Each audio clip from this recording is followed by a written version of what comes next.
Here we are again. I must be mad, mate. I didn't get out last night. I've just seen a clip of him. He's out in this. Doing high pike. Well, high pike is over that way. He's in all of that. Fair.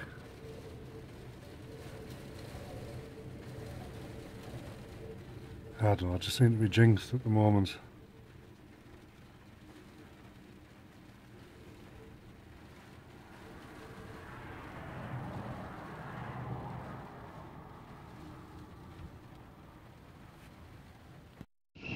But the spot's beautiful. So you go up, and if you're going up, you can't see it when you're coming down. You can just you can see the spot, and the stream goes round like this. It's like, I don't know, 30-foot hill sort of thing. It just goes around it.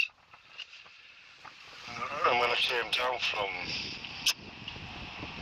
Hillscraft, I thought I want to do 2 nights here. Sometime. Have you seen what the real number 2's out in there? The real number 2. Good enough for him, eh? That's what I like to see. Who are Dave's wild camping?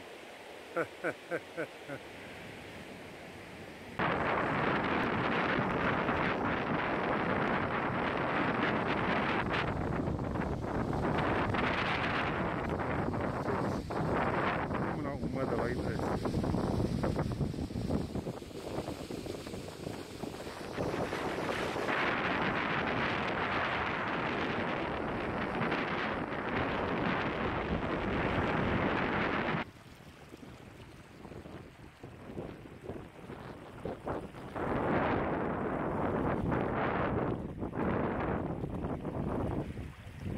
Location.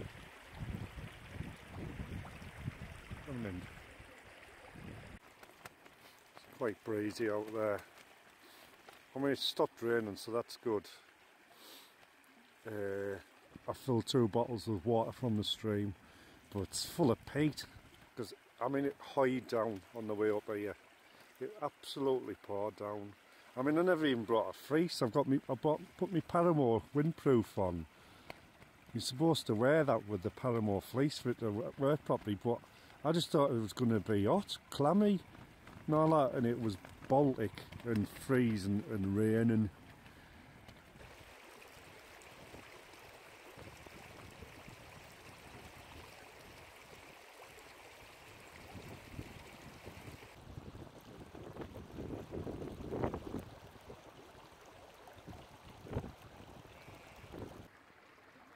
So glad I brought this down jacket. I'd have been knackered without that.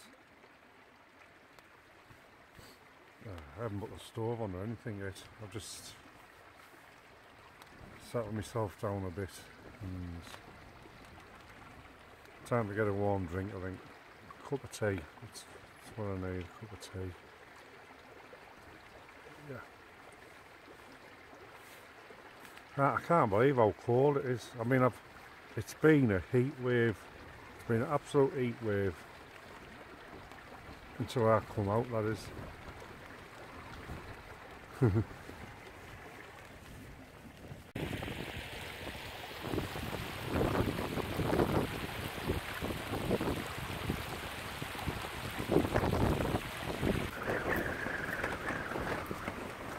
Some real strong gusts.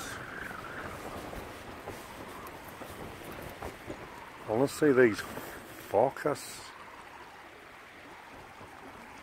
Be a few showers and breezy. And what I've had up here is like Baltic and blowing up like some really strong gusts.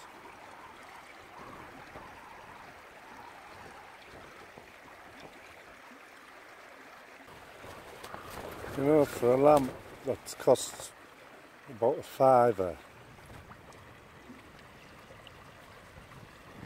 and It does give off some ambience, you know, when I switch this light off and everything. It's nice, makes a nice change.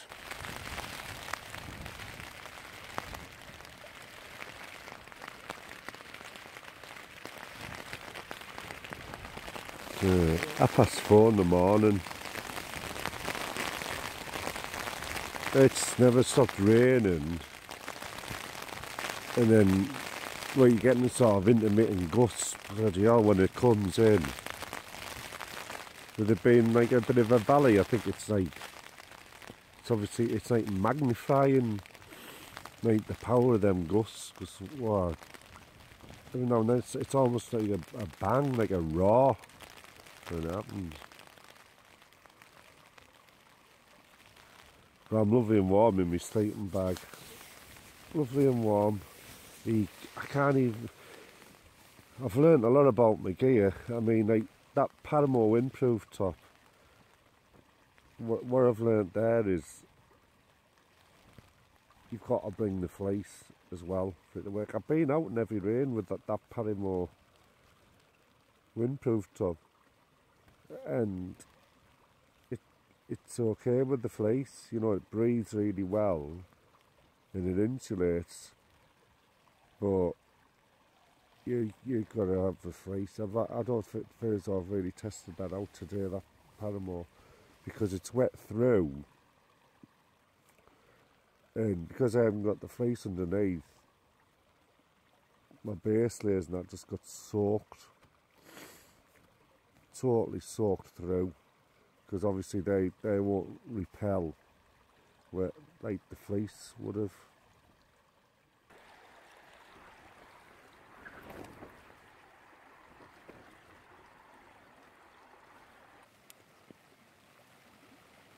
The water at Beacon Tarn tasted better. In fact, the water at Beacon Tarn just tasted like tap water. But this has got a bit of a flavour with that peat, obviously with the heavy rain.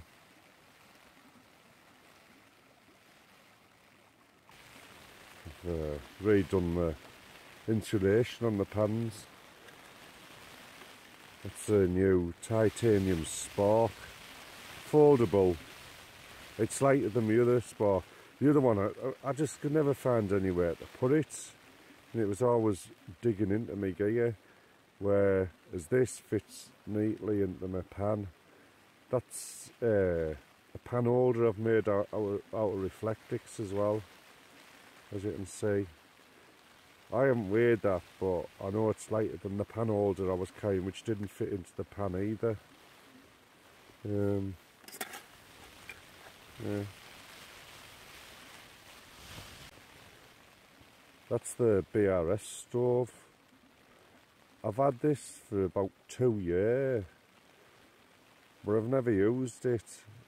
I was always a bit paranoid about how close the pan is to the gas canister, because there's only like a small gap between that and the canister. But I've never heard anything bad about them. There's plenty of people who like proper hardened wild campers who are using these. You know, they're going out for thousands of mile treks and they're using the BRS stove and they're raving about it. And they're cheap, them as well. They're, how much are they? About 15 quid, something like that. And I mean, they're never going to work with a fryer very well, but with titanium. But what I've noticed is, you know, people use these, they tend to use a narrower titanium pan, because obviously you're not getting the broader flame. And that's something I'm going to change as well. I think I'm going to have a different pan setup for this. I'm going to have a narrow, probably a 750mm pan. And then I can fit my canister, this in, that, in the igniter. That weighs 5 grams. I've got a spare one in the bag now as well. I was carrying a laser lighter up with me, I would either carry that or a fire steel. But they're way much more than this. And I ain't going to be lighting any fires up in the lakes, you know what I mean? I just need to ignite the stove. I think the days of carrying big Bergens and 70-litre rucksacks, they're long gone. It's moved on, you know, the technology's moved on. And that's something I'm going to be changing radically next year.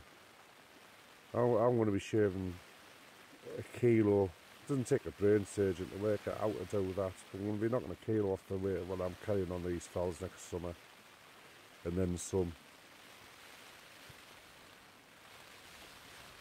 Like I say, it doesn't take a brain surgery to work out to do that when you look at my gear. Big packs and all that, it's passé. It's old school. The technology's moved on now. It's moved on. Yeah, for a tenner, 15 quid off Amazon. You can't really go wrong with them. It's the price of a couple of pints. Not that I drink anymore, like. There you go. I'm on the board. Campman and the drip cotton. Greatest wild camper. On the spout. Universe. Possibly you.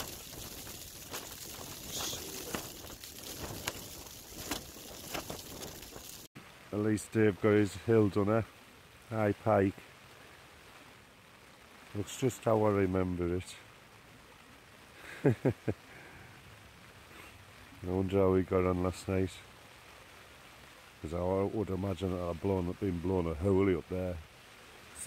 This is a fairly sheltered spot and I was getting some strong gusts. That tent will have got a good testing out last night. 2 years I've had that. It's the first time I'm bringing it out.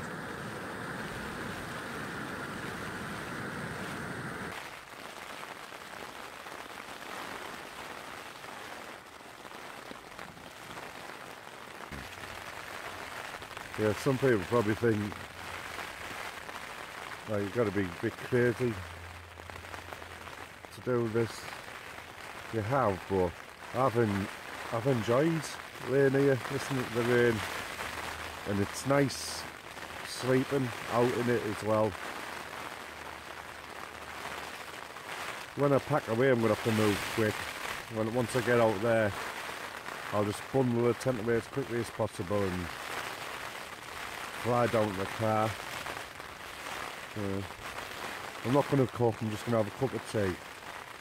I'm looking forward to having my prominent red cafe in Ambleside. I like Ambleside. It's been a long time though. Can't even remember the last time I was there. Yeah. That's what I mean about the stove, spork and the pan holder all fitting inside the pan neatly. You know, the spoon folded in half in the pan holder, and then the BRS stove, the gas canister. I mean, I'll be simplifying that down. Next time I go out, it'll be in that'll be in a 750 titanium pan for another setup. I want the BRS stove in one system, and I'll use the micro rocket probably with this one. And when I want to fry things and stuff like that.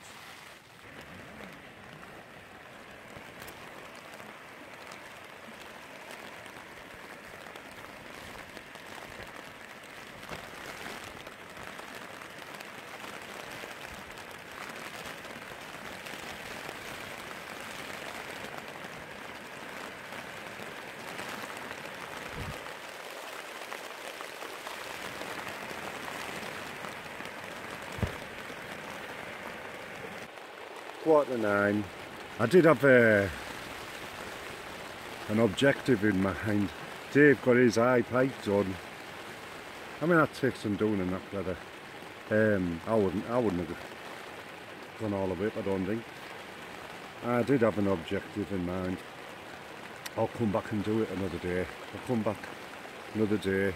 I've got me windproof on. Lesson learned there. If I'm not going to bring a jacket, a fleece, bring a waterproof jacket. This, you need the Panama fleece to wear properly with this. I wasn't expecting it to be so heavy. Like I said, I did have an objective in mind. That'll wait for another day. I don't know if I'll go there next, for my next wild camp, but I do know this. I'll be back. Bye.